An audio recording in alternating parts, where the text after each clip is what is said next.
Según la tradición masónica, los orígenes de la masonería se remontan a la construcción del Templo de Salomón, que tuvo lugar unos 1000 años antes de la venida de Cristo, en el que Hiram o Huram desempeñó un papel importante. Hiram fue un constructor que el rey de Tiro envió al rey Salomón a petición de este último para ayudarlo en la obra de la casa de Dios. Según lo que está escrito, que es lo siguiente. Entonces Salomón envió un mensaje a Hiram, rey de Tiro, o sea, se llamaban igual el constructor y el rey. Y le puso en la carta: haz conmigo como hiciste con David mi padre, a quien enviaste cedros para construir una vivienda. He aquí voy a edificar una casa al nombre del Señor mi Dios, para consagrarla a Él, para quemar el perfume aromático delante de Él, para mostraros permanentemente los panes de la presentación y para ofreceros los holocaustos matutinos y vespertinos de los sábados, de las lunas nuevas y de las fiestas del Señor nuestro Dios. Esta es una ley perpetua para Israel. La casa que voy a construir será grande, porque nuestro Dios es más grande que todos los dioses. Pero ¿quién tendrá el tiempo suficiente para construirle una casa, si los cielos y los cielos de los cielos no pueden contenerlo? ¿Y quién soy yo para edificarle una casa, si no es a lo sumo para quemar perfumes delante de él? Entonces mándame un hombre hábil para trabajar el oro, la plata, el cobre, el hierro, que sepa hacer todo tipo de tallas, colaborando con los artistas que están cerca de mí en Judá y en Jerusalén, y que mi padre David había preparado. Y Hiram, el rey de Tiro, le respondió así en una carta que le envió a Salomón: el Señor, porque ama a su pueblo, te ha hecho rey sobre ellos. Y agregó: bendito sea el Señor Dios de Israel, quien hizo los cielos y la tierra, porque dio al rey David un hijo sabio, lleno de sabiduría e inteligencia, que edificará una casa para el Señor y una casa real para él. Por lo tanto, les envió un hombre inteligente, el maestro Hiram, hijo de una mujer de la tribu de Dan, y el padre de Tiro, que sabe trabajar oro, plata, cobre, hierro, piedra, madera, lino fino, y sabe hacer todo tipo de trabajos de talla y realizar cualquier obra de arte que se le encomiende. Colaborará con tus artistas y con los artistas de mi señor David, tu padre. Eso está en 2 Crónicas 2, 3, 7, 11, 14. Y cuenta, entonces, para resumirlo, cuenta cómo Hiram se dio al trabajo de construir este templo y habla de cómo hizo las columnas, de las medidas, da todas las medidas, de los adornos que tenían, de eso de las granadas, de unas azucenas, los capiteles, bueno, que obviamente las columnas eran Joaquín y Boaz. Habla de todas las cantidades, es decir, de cuántas granadas, del alto, de la circunferencia. Bueno, es bastante detallado. Después, bueno, nos cuenta cómo hace como esa especie de piscina que había en el centro, que descansaba sobre bueyes, cómo estaban orientados, porque eran uno mirando a cada punto cardinal. Después, cómo también tenían 10 bases de cobre, unos cuadrados que había ahí. Eso lo vimos en el video de la construcción del Templo de Salomón.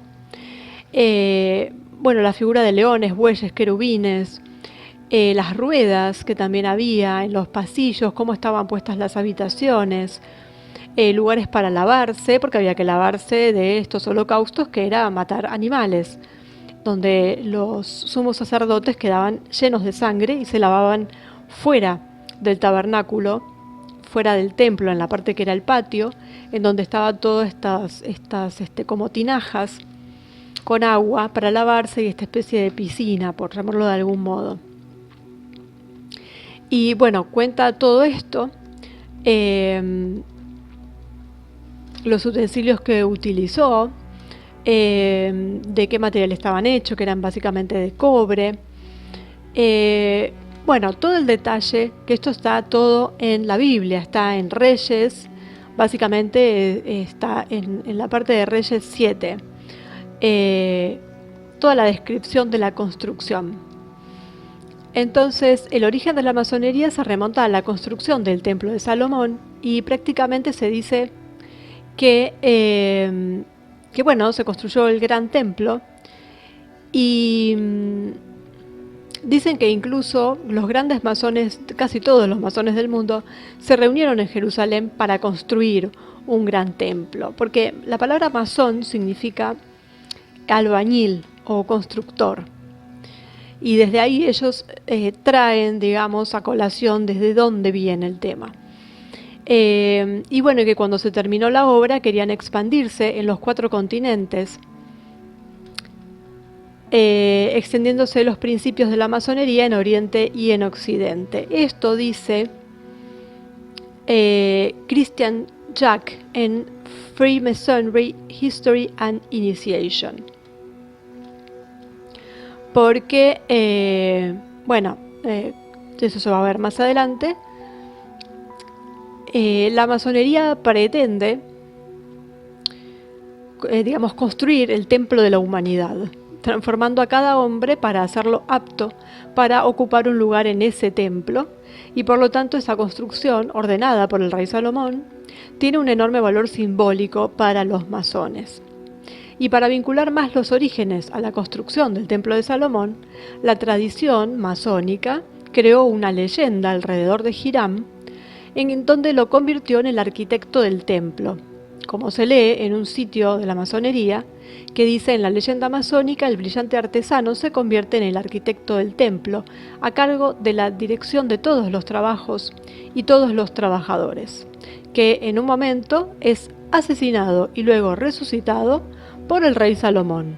Esta leyenda tiene un papel fundamental en la masonería simbólica, la de los 3 primeros grados, precisamente en el ritual de iniciación al grado de maestro masón, que es el tercero. Eso lo vamos a ver en el próximo video, donde vamos a hablar de cómo está conformada la masonería y diferentes rituales y cuestiones que hay ahí dentro. Según esta leyenda, de hecho, Hiram, que en el ritual es interpretado por el candidato a maestro masón, es asesinado por 3 compañeros porque se niega a revelarles la palabra sagrada que les habría permitido ganar el salario de maestro masón, de maestro albañil en este caso. Después de ser enterrado, es encontrado y el rey Salomón, que en el ritual es interpretado por el venerable maestro, es decir, por el jefe de la logia, lo devuelve a la vida por medio de un rito masón, y luego le susurra al oído la palabra que reemplaza a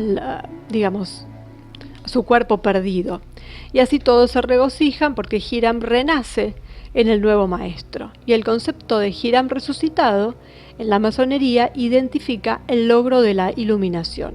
De hecho, los masones, que también se llaman a sí mismos los hijos de la viuda, debido al hecho de que Hiram era hijo de una viuda, dicen que el nombre Hiram deriva de los monosílabos que traducidos serían vivo y elevado, y por lo tanto indica la máxima elevación espiritual que puede alcanzar el hombre. Y el rito este es bastante tenebroso, porque realmente lo vamos a ver en el próximo video, se hace una interpretación como si fuera una obra teatral, con sarcófago y todo. Es decir, le pegan, él simula estar muerto, lo meten dentro del féretro, hacen que lo entierran. Realmente cumplen todos los pasos en forma real. Es decir, no lo matan, pero hacen como que. Y totalmente innecesario me parece, pero así es el rito. Lo vamos a ver en detalle en el próximo video.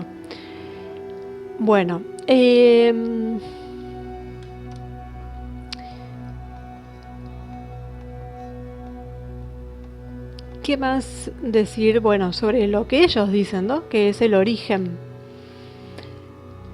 Ellos lo relacionan con eso. Por supuesto, cada templo masón es como si fuera una copia. Tampoco es una copia porque no tiene ni los bueyes, ni las piscinas, ni las tinajas, ni nada por el estilo, pero bueno, ellos dicen que cada templo masón es una especie de templo de Salomón. Bueno, esta leyenda fue creada por los masones tomándola de la antigua religión egipcia, ya que básicamente es la antigua leyenda de Osiris, lo que confirma el vínculo entre la masonería y el paganismo, obviamente, no hay mucho por confirmar. Y se puede leer en un sitio masónico sobre esta leyenda de Hiram, que dice que no se puede decir que la leyenda que ellos dramatizan en el ritual está inspirada en la Biblia. De hecho, bíblicamente Hiram es recordado como un artista brillante, fundador de las 2 columnas del templo y sus capiteles, y de otras cosas del templo, pero nunca como el arquitecto responsable de la construcción del templo y jefe de un inmenso grupo de trabajadores que se dividiría en aprendices, compañeros y maestros. Está más bien inspirado en la iniciación de Osiris, en ese tercer grado de la iniciación egipcia que se llamó Puerta de la Muerte. De hecho, lo reproduce. El ataúd de Osiris, del cual el asesinato se suponía reciente, todavía tenía huellas de sangre y estaba colocado en el centro del Salón de los Muertos, donde se llevó a cabo parte de la ceremonia.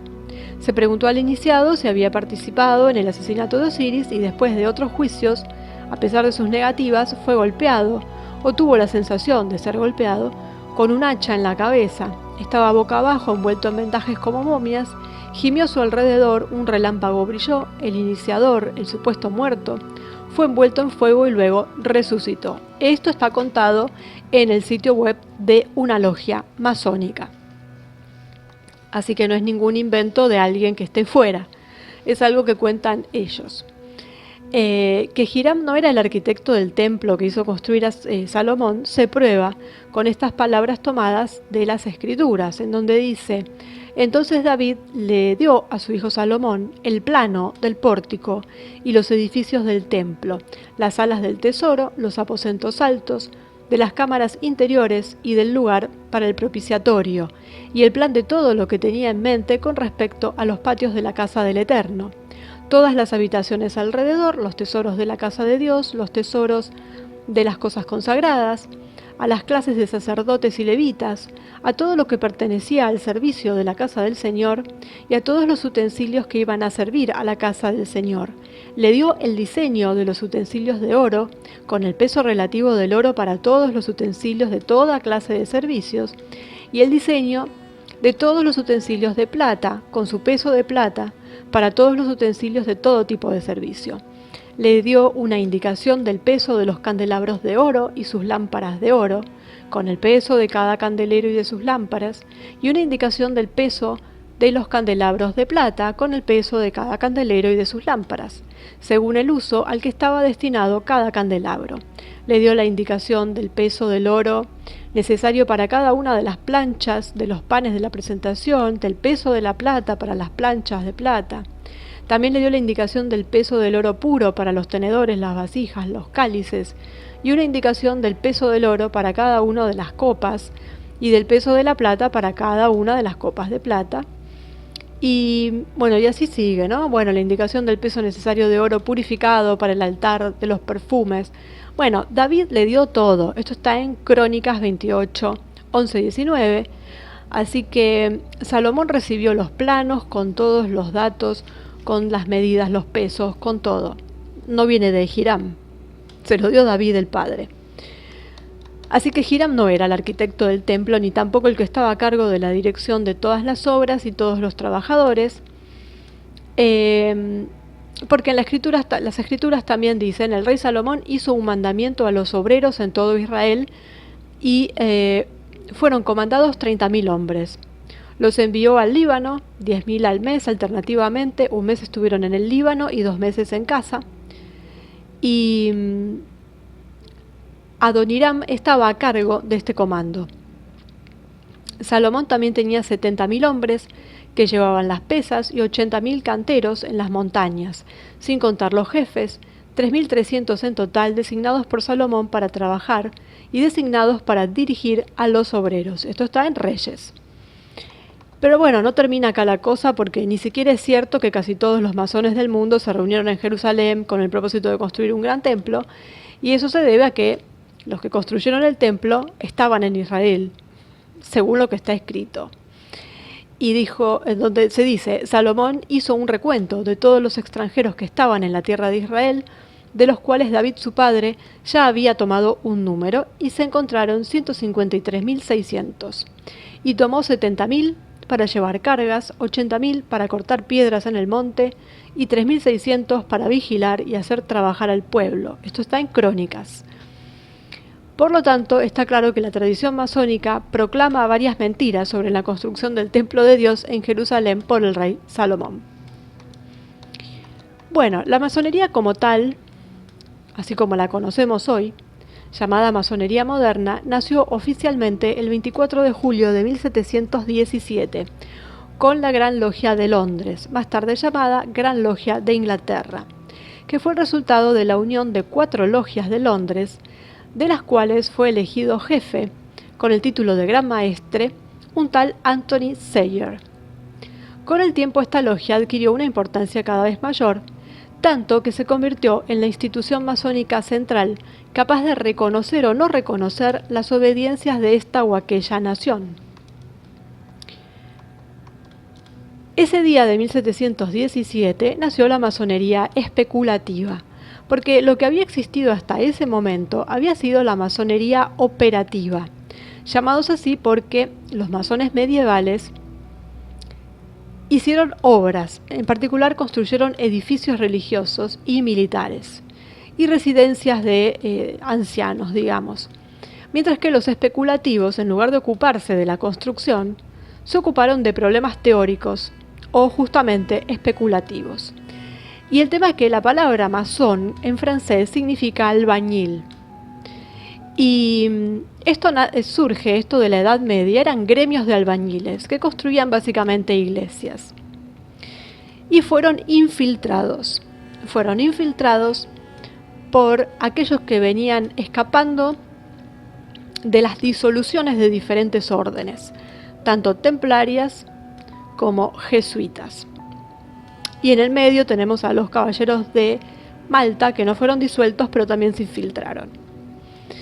Esos primeros, que eran del gremio, eran simples trabajadores, que tenían conocimientos muy interesantes sobre la arquitectura. Tenían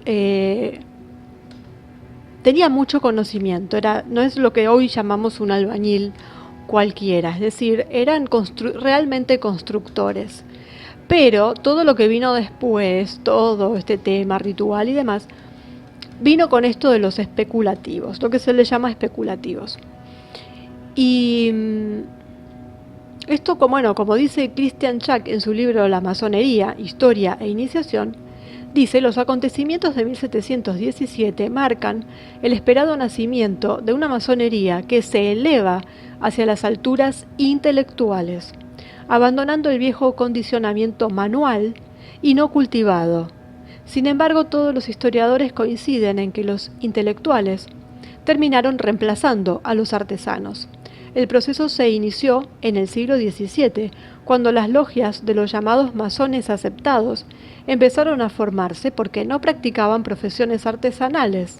Es por eso que la vieja comunidad se designa con la expresión masonería operativa y la nueva comunidad con la de masonería especulativa. Es decir, como vamos a ver en otros videos, la masonería nace siendo bastante elitista, es decir, esta masonería especulativa, ¿no? Porque de lo que estamos hablando es de la especulativa, lo otro es un gremio. Ya desde su comienzo es elitista, porque está diciendo que se elevaron, porque se convirtieron en intelectuales, está denostando a los antiguos albañiles o artesanos.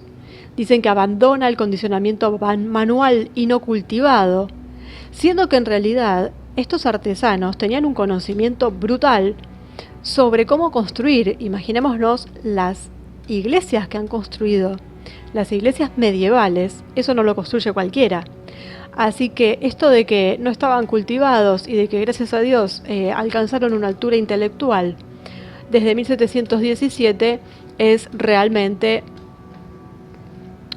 para ser leves, una mentira. Y denostar así a sus precursores, por llamarlo de alguna forma, porque en realidad fue un gremio que fue prácticamente usurpado.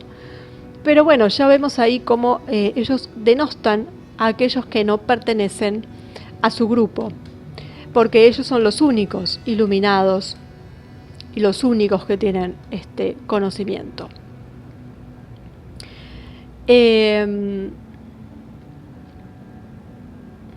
Bueno, la masonería especulativa conservó símbolos, rituales, lenguaje, vestimenta y hábitos de origen corporativo, es decir, de eso que para ellos era prácticamente una porquería.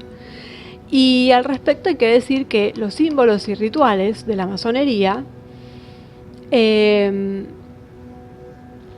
tienen una fuerte influencia de los Rosacruces.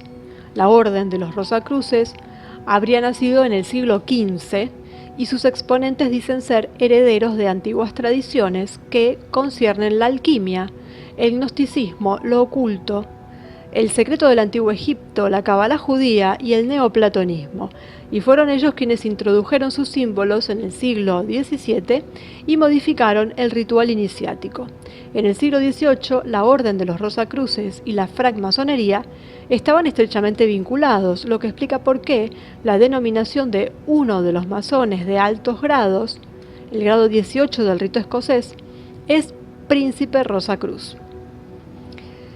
La masonería también fue influenciada por los caballeros templarios, como ya sabemos, que era una orden caballeresca que surgió en el siglo XII con el propósito declarado de defender a los peregrinos que iban a Tierra Santa de los ataques de los musulmanes, pero también con otro propósito, un propósito secreto, digamos, que consistía en encontrar reliquias antiguas con inmensos poderes como el Arca de la Alianza y el Santo Grial, y bueno, la orden que fue reprimida a principios del siglo XIV. Esto se vuelve a ver en la historia, muchos siglos después, con el nacionalsocialismo. Bueno, de hecho, muchos eruditos masónicos afirman que existen vínculos directos y concretos entre la masonería y la orden templaria. Esto ya lo vimos también en un video anterior. Según una tradición masónica, de hecho, después de la destrucción de la orden, los caballeros supervivientes se refugiaron en las logias masónicas, en las primigenias, a las que conferían secretos iniciáticos importados de Tierra Santa como una especie de regalo, ¿no? En realidad lo que hicieron fue infiltrarse. Incluso, hay estudiosos que sostienen que la masonería representa la continuación de la Orden del Temple, o de alguna manera es una emanación de esta mítica institución caballeresca de la Edad Media. Sin embargo, confirmando este vínculo entre los caballeros templarios y la masonería, está el hecho de que dentro del rito de York se encuentra la Orden de los Caballeros Templarios, que constituye uno de los 3 cuerpos rituales del rito de York, y precisamente el último, a la que sin embargo solo pueden acceder los masones que profesan ser cristianos. Incluso hay estudiosos que sostienen que los masones son los templarios modernos. Por lo tanto, ha habido una influencia esotérica y oculta en la masonería desde el principio. El masón Di Bernardo lo expresó explícitamente y dijo: la filosofía oculta es la que ha encontrado uno de los mayores representantes en Pico de la Mirándola, y que consiste en el hermetismo, en la cábala cristiana, en la alquimia, en la magia, en el rosacrucismo. La masonería inglesa nació incorporando todo esto, y esto lo dijo en una entrevista televisiva en el año 2001. Y esta es la razón por la que la masonería siempre ha atraído a ocultistas, espiritistas, magos, Por ejemplo, el ocultista francés Eliphas Lévy, seudónimo de Alphonse Louis Constant, era masón, el que hizo el dibujo del Baphomet. Era un conocido ocultista masónico. Y otro ocultista masónico fue Aleister Crowley, de quien se dice que practicaba sacrificios humanos porque era una parte de sus enseñanzas diabólicas. De hecho, tendrá su video aparte porque tuvo una carrera impresionante en la maldad. Él dice en su libro Magic in Theory and Practice, para el trabajo espiritual y superior hay que elegir en consecuencia a la víctima, que contiene la fuerza más grande y pura. Un hijo varón de perfecta inocencia e inteligencia superior es la víctima más satisfactoria y más apropiada. Pero el sacrificio de sangre, aunque más peligroso, es el más eficaz, y para casi todos los propósitos el sacrificio humano es el mejor. Esto decía Aleister Crowley, que ya sabemos lo que era, aunque después vamos a hablar en profundidad de él, pero todo el mundo ya conoce a Aleister Crowley, que era satanista. Era un masón. Pero vamos a volver a la Gran Logia de Londres. Entre los miembros de esta logia, 2 pastores protestantes tuvieron un papel destacado. El pastor anglicano John Theophilus de Saguiers y el pastor presbiteriano James Anderson, que fue responsable de las constituciones de los masones en 1723. Es interesante el título 1 de estas constituciones relativo a Dios y la religión, que dice: un francmasón está obligado por su condición a obedecer la ley moral, y si comprende correctamente el arte, nunca será un ateo estúpido ni un libertino irreligioso.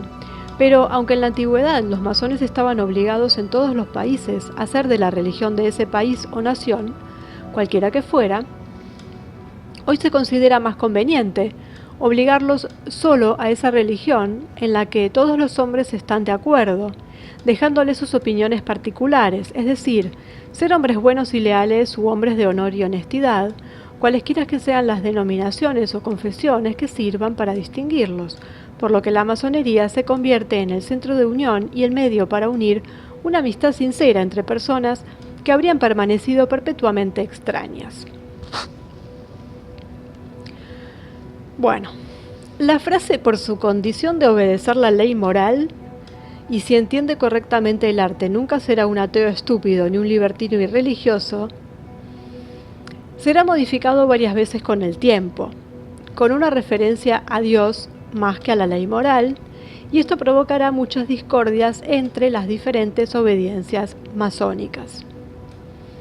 En estas constituciones también existía la siguiente regla: el rencor personal o las quejas privadas no deben traspasar el umbral de la logia, más aún deben evitarse las disputas religiosas, nacionales o estatales, dado que en nuestra calidad de masones profesamos solo la religión universal y hablamos de todas las naciones, de todos los idiomas, de todas las razas y poseedores de todos los idiomas, y por lo tanto se opone resueltamente a cualquier política, ya que nunca ha beneficiado a la logia ni podría beneficiarla jamás.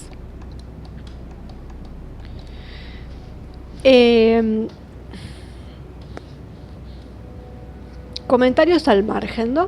Porque esto en la práctica, yo diría bien, gracias, ¿no? Bueno, hay otra parte interesante y digna de mención en estas constituciones surrealistas, en realidad, que es la siguiente, y que se refiere al comportamiento en presencia de extraños que no son masones.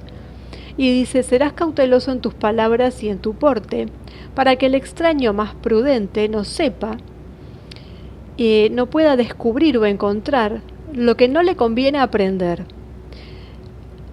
Habrá veces que deberás desviar un discurso y manipularlo con prudencia, en honor de la respetable hermandad.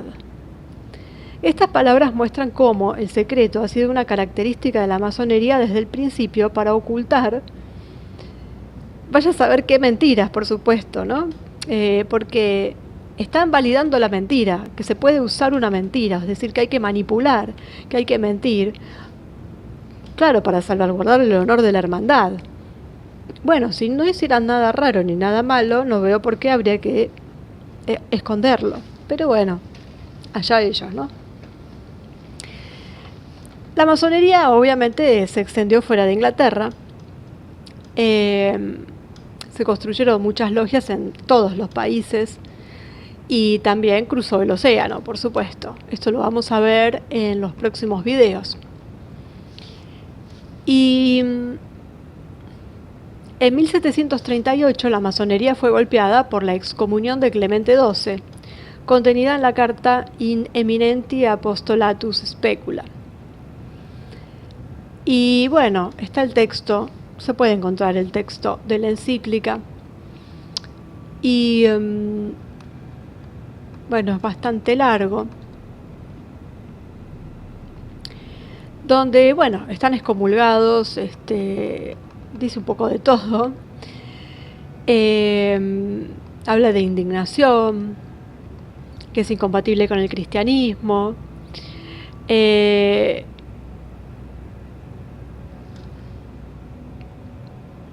Bueno, hay muchas menciones al respecto. Bueno, instaura una serie de sanciones, incluso para aquellos que los ayuden. Bueno, muchas cosas, ¿no? Pero la posición de la Iglesia Católica Romana en realidad no cambió. Esto no cambió de esta bula. Y de hecho, leemos en la Declaración sobre la Francmasonería de la Congregación para la Doctrina de la Fe del año 1983, el juicio negativo de la Iglesia hacia las asociaciones masónicas, por lo tanto, permanecen sin cambios, ya que sus principios siempre se han considerado irreconciliables con las doctrinas de la Iglesia y, por lo tanto, el registro con ellos sigue estando prohibido. Los fieles que pertenecen a asociaciones masónicas se encuentran en estado de pecado grave y no pueden acceder a la Sagrada Comunión. Es decir, que esto no cambió. Bueno, varias iglesias protestantes también tienen esta visión y también la llaman, como la Iglesia Católica, incompatible con el cristianismo. Sin embargo, la masonería está muy presente tanto en la Iglesia Católica Romana como en las iglesias protestantes, incluso en las que oficialmente dicen que la masonería es incompatible con el cristianismo, que sin embargo, por diversas razones, tolera a sus miembros que son masones. Bueno, siempre hubo logias masónicas dentro de la Iglesia Católica y eso lo afirma un ex gran maestre, el maestre Di Bernardo, y esto es porque la Iglesia Católica Romana siempre los ha considerado necesarios para el fortalecimiento de su poder y para otros propósitos. Y no nos olvidemos que están relacionados con los jesuitas. Así que cierra todo perfectamente. Y bueno, siguiendo con la historia de la logia ya llamada ya de la masonería en general, en febrero de 1752 hubo una división en Inglaterra. 9 logias disidentes dieron vida a otra gran logia, que en 1753 tomó el nombre de la Gran Logia de Masones Libres y Aceptados, según las instituciones antiguas. De ahí el nombre de antiguos, mientras que la Gran Logia del año 17 fue convocada por disidentes de los llamados modernos. Entonces tenemos antiguos contra modernos. La razón de este cisma fue que los disidentes acusaron a los modernos de haber distorsionado algunas connotaciones masónicas tradicionales e introducido alteraciones en el ritual. El cisma se recompuso solo en 1813, cuando se produjo la fusión de las grandes logias de los modernos y los antiguos y el nacimiento de una sola gran logia, bajo el nombre completo de Gran Logia Unida de los Antiguos Masones Libres de Inglaterra. La reunificación fue posible gracias a un compromiso cuidadosamente formulado que se incluyó en las nuevas constituciones de la Gran Logia Unida de Inglaterra, que fueron aprobadas en 1815.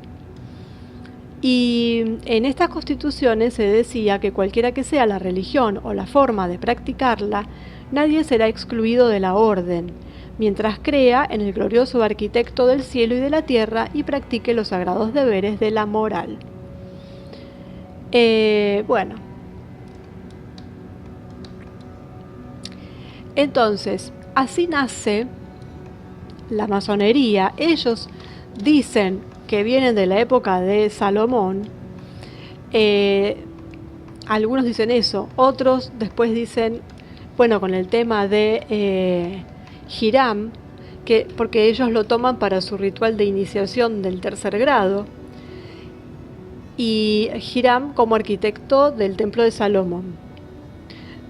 Por otro lado, otros masones dicen que en realidad eso viene del mito de Osiris, o sea que ni ellos se ponen de acuerdo. Pero bueno, lo remontan muy atrás, cosa que es leyenda pura. Y después tenemos esto de que sí, en 1717 es cuando se funda la Gran Logia de Londres, luego Logia de Inglaterra. Y ese es el origen, porque lo que había antes era un gremio que fue infiltrado por las diferentes órdenes. Y dentro de esta masonería lo que vemos es una convergencia de hermetismo, alquimia, cábala, todo lo que trajeron los templarios, la mano de los jesuitas, que la vemos sobre todo más profundamente en el rito escocés, del que vamos a hacer un video, porque nace básicamente de la mano de ellos. Y bueno, vemos que están excomulgados al día de hoy, que la Iglesia Católica y la Iglesia Protestante reniegan de ellos, pero sin embargo están metidos en ambas. Y porque se sirven mutuamente, y eso se sabe, y están metidas las órdenes religiosas, mezclado con todo lo anterior, con todo lo antiguo, con todo. Entonces lo que vemos es una gran mezcla de todo, un gran elitismo. Bueno, la verdad, cuando ahondemos un poco más en los próximos videos, realmente es para pensar muy bien en este mundo, porque no sé, ellos están muy orgullosos de lo que son, pero sinceramente uno viéndolo desde afuera, y yo creo que desde adentro es peor, porque nos enteramos de lo que nos dejan y de los que algunos han podido decirnos porque violaron los juramentos. Entonces es bastante despreciable todo lo que se ve. Toda esta grandilocuencia y todo creerse superiores, iluminados. Y bueno, si dejáramos de lado incluso estas cuestiones de que no se sabe muy bien, o sí se sabe, a quien adoran, supongamos que fuera algo sumamente benéfico, la manera de hacerlo y la manera de tratar a los demás es tan repulsiva, es tan elitista, tan cínica, que realmente tira por la borda todo lo que puedan decir, todos sus estatutos, constituciones y todo lo demás. Y bueno, de acá se derivan un montón de logias. Cuando se habla de rito escocés, por ejemplo, no se está hablando de una ceremonia, sino de un corpus de grados, de una cantidad de grados que va del 4 al 32, por ejemplo. Y así tenemos el rito de York, el rito escocés, la Gran Logia de Oriente. Bueno, hay un montón. De ahí surgió la Golden Dawn también, del que ya hicimos un video y ya habrán visto lo que eso fue. Era un nido de lo peor. Y bueno, sale todo de ahí, ¿no? Y ellos siempre estuvieron atrás de todos los grandes movimientos, de las revoluciones. Revolución Francesa, independencias de las colonias americanas, todas, de todo el continente. Eh, bueno, hay una, no sé, podemos hacer una pequeña lista y decir los padres fundadores de Estados Unidos fueron masones: Washington, Jefferson, Franklin.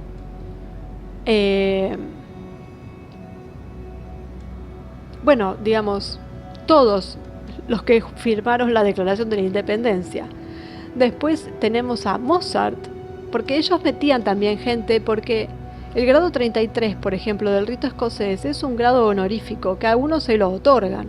No tiene que hacer ningún mérito especial, no tiene que entrar en la masonería de motu propio.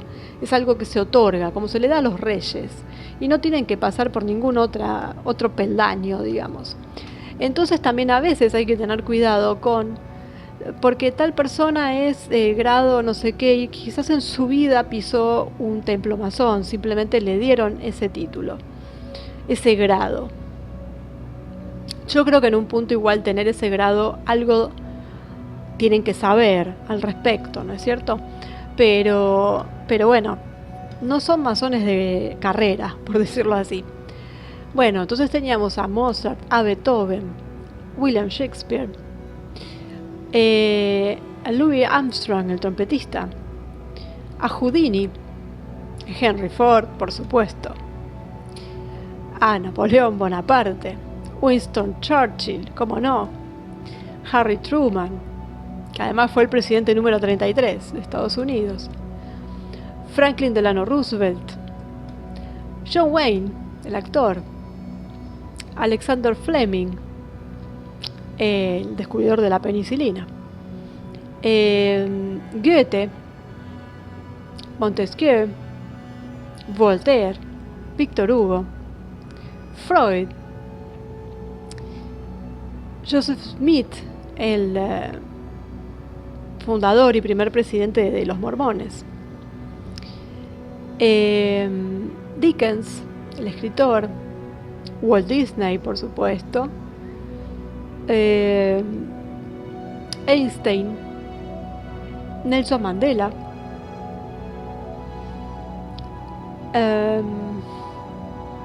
Hahnemann, el fundador de la homeopatía.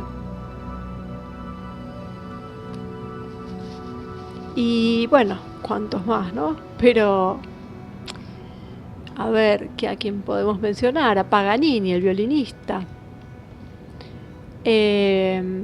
Bueno, muchos escritores, empresarios, por supuesto. Bueno, la masonería hoy existe en varias formas en más de 160 naciones, con una participación estimada de alrededor de 6 millones de miembros. Solo en Estados Unidos habría al menos 4 millones de masones, en 15.300 logias. Y hay más de 33.000 logias en todo el mundo. Por supuesto, el número 33 no podía fallar. Bueno, pero si uno tiene en cuenta que aunque son pocos en realidad, teniendo en cuenta la población mundial, los masones ocupan puestos importantes en todos los sectores de la sociedad. Están en los puestos de mando, de gran responsabilidad, así que estamos en sus manos. Básicamente, con algunas honradas excepciones. Bueno, eso es básicamente cómo se origina, no está muy claro en realidad. Es decir, ellos como su lema, incluso como lo vamos a ver en el próximo video, es desinformar y mentir para que la gente no entienda bien, no sepa de qué va la cosa. Hacen todo este lío del templo de Salomón, de Hirán, porque les sirve para justificar su ritual ceremonial. Otros lo mezclan con Osiris. La realidad es que había un gremio de artesanos, constructores de grandes iglesias, con gran conocimiento, y se les infiltraron. Y de ahí pasaron a ser como si fueran unos idiotas, y los demás eran los iluminados. En realidad utilizaron la estructura para poder esconderse porque ellos estaban perseguidos. Y a partir de ahí se transformó en otra cosa, en esto que se llama especulativa, porque se dedicaron a pensar. Y Y bueno, y ahí los tenemos al día de hoy con un gran poder, creciendo como hongos. Y, y bueno, vamos a seguir viendo en en los próximos videos, cómo están organizados en lo que se llama la masonería azul, que es la base, la básica. Después vamos a ver qué consiste el rito escocés. Y, y bueno, vamos a seguir adelante porque después vamos a seguir hablando un poco de los jesuitas, de los Illuminati, de la Gran Logia de Oriente, y bueno, y tenemos masones para rato, porque también vamos a hablar de Pike, vamos a hablar de Crowley, y ya hablamos de la Golden Dawn, y bueno, y de todo lo que venía antes de esto, es decir, lo vimos en el video de interconexión de la masonería con los templarios y con los jesuitas.